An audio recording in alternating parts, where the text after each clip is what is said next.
some of you may be wondering, did it hurt to get your hair that blonde? Yes. This is an hour and a half worth of torture, and that was just to get the box open. Once I actually got the dye on my head, it was, oh my god, it was terrible. It like smelled and it burned. I've never felt burning like that before. Well, except when I peed a couple times. But that's it.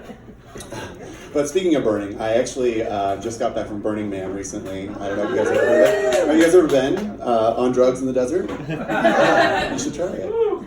It was amazing. So if you don't know what Burning Man is, it's this amazing like city of lights in the desert that's basically built overnight. It's incredible. And they say once you go to Burning Man, all you talk about is Burning Man, which is it's not true. Like, I mean, I haven't talked about Burning Man once since I got back. Well, okay, I've talked about it, but I mean, they brought it up.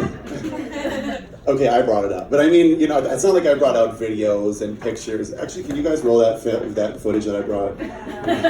I'm just kidding. I forgot it at home. But when I first heard about the burn, I actually thought it was something that was sexually transmitted. It turns out it is, but it's so much more. I actually just finished my antibiotics, so cheers. I actually did get, you know, a little dusty in very uncomfortable places. I won't tell you how I got there, that's my business. But going into it, I didn't know exactly what to expect. I had a lot of questions, you know, like, what should I wear? Where will I pee? Like, what time's the orgy? You guys have heard about that, right? The orgy tents. Am I allowed to talk about that? I'm like, I feel like someone's gonna come up and be like, Adam, those are just rumors. Shut your whore mouth. But no, when I think about it, an orgy tent, that's just, it's a little too kinky for me. I'm very vanilla when it comes to that stuff. You know, like I've had relationships in the past where my partners have wanted me to talk dirty to them.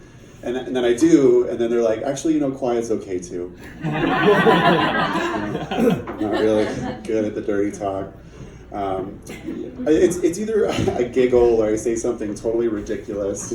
I think I'm just too honest with it. Like, this is my dirty talk. Like, yeah, baby, you want this adequate penis? I'm gonna make you feel so indifferent. I'm gonna give you the best sex of your day. That's not good. It's funny, at Burning Man, dirty talk is actually just called talking. It's dirty.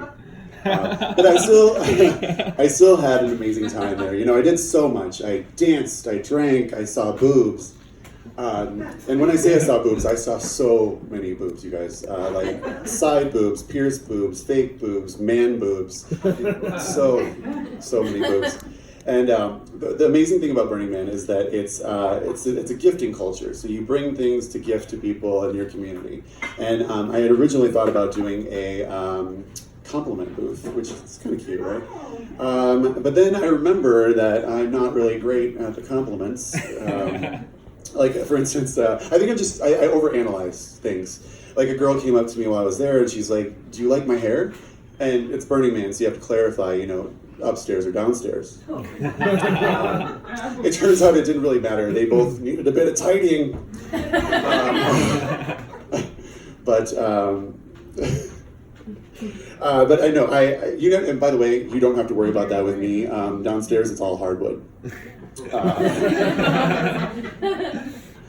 But I did love Burning Man. Coming back, I think I thought about this. I was like, the one thing I did not overanalyze was my sleeping arrangements. For some reason, I thought it would be a great idea to sleep on this air mattress that it basically lets out air like a gay man after eating Mexican. Just a pierce through, just a.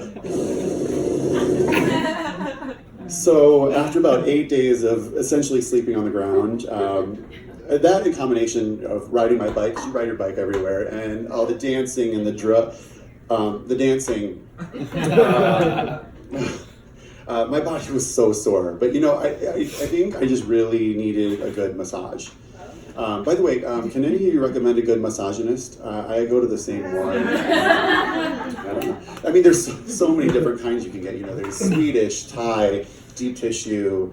And I don't know what kind they give me, but every time I go, I always end up so sticky afterwards. Does that happen to you guys? I don't know what that's about. But and then I have to go shower.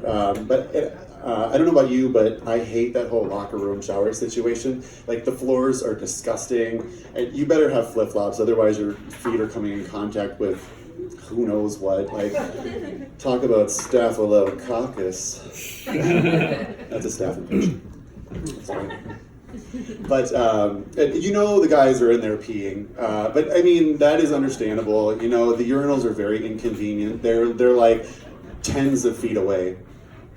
And one thing, I don't know what it is about men as they get older, but they feel the need to expose their genitals for an extended period of time.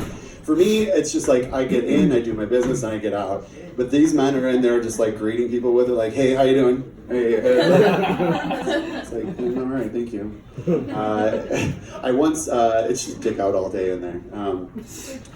I once saw a man get dressed, and before he pulled up his underwear, he put on the rest of his clothes. Like, he put on his shirt, jacket, hat, socks, shoes.